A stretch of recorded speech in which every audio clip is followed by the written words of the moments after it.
Eh oui, 2 adolescents iconés ont monté un site internet de prévision météo qui pourrait bien faire de l'ombre aux experts les plus éminents. Ça s'appelle Météo 89. On y trouve des prévisions pour le jour même, jusqu'à 5 jours. Un site créé et alimenté par donc 2 jeunes de 14 et 15 ans, 2 petits génies de la météo, Magali Auger. Raphaël Roth a 14 ans, il habite à La Roche-Saint-Sidroine et cette passion pour la météo est arrivée dès l'âge de 5 ans, sous les yeux ébahis de ses camarades. Je m'intéressais pas à tout ce qui était Playmobil. Je parlais directement de météo, alors il me trouvait un peu bizarre. C'est quoi la météo? Il me posait plein de questions. Même chose pour l'Auxerrois Clément Méron, âgé de 15 ans. Depuis tout petit, c'est la passion pour tous les phénomènes un petit peu exceptionnels. De la neige, par exemple, les orages, quelque chose de très intriguant, notamment pour les enfants. Les 2 garçons se rencontrent par hasard sur Internet lorsqu'ils se mettent à commenter la météo du département sur un site de partage d'informations. Je lui ai envoyé un message parce qu'au début, il y avait un problème de pictogramme parce qu'il avait placé son pictogramme sur le mien. Et donc, j'avais demandé de décaler un tout petit peu son pictogramme et puis à partir de là, on a échangé. Raphaël et Clément se lient alors d'amitié. Avec cette passion commune, ils décident de créer un site à eux pour le département.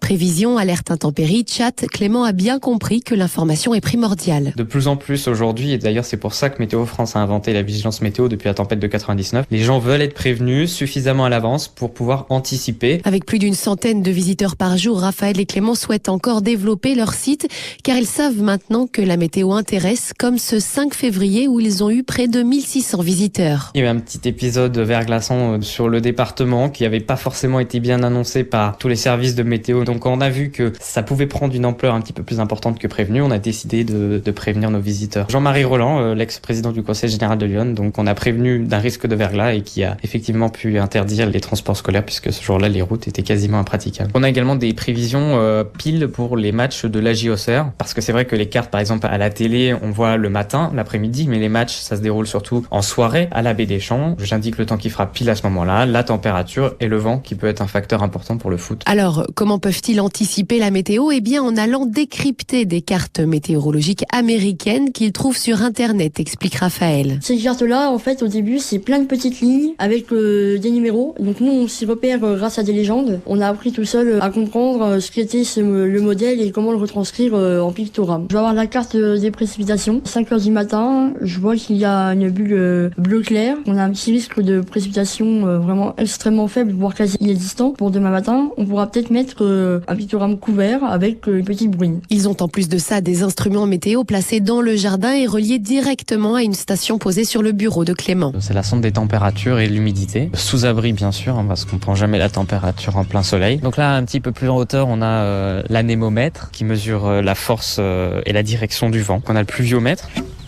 On voit les graduations, c'est un petit peu la sécheresse. Des as de la météo qui n'hésitent pas à passer tout leur temps libre à enrichir ce site. La passion est tellement forte que quand c'est des phénomènes importants comme de la neige, on peut passer toute la nuit à analyser la situation. Quand on est en vacances, j'arrive quand même à me connecter à Internet, donc du coup, j'arrive quand même à actualiser avec toujours le même logiciel. Après un stage effectué à la station Météo France de Saint-Georges, Raphaël et Clément voudraient bien en faire leur métier. Ils se renseignent sur les formations possibles dans ce domaine. Un reportage France Bleu Auxerre de Magali Auger. Donc je vous conseille d'aller sur ce site météo.89.free.fr. Il y aura bien sûr le lien sur notre site internet à nous, bleuauxerre.com.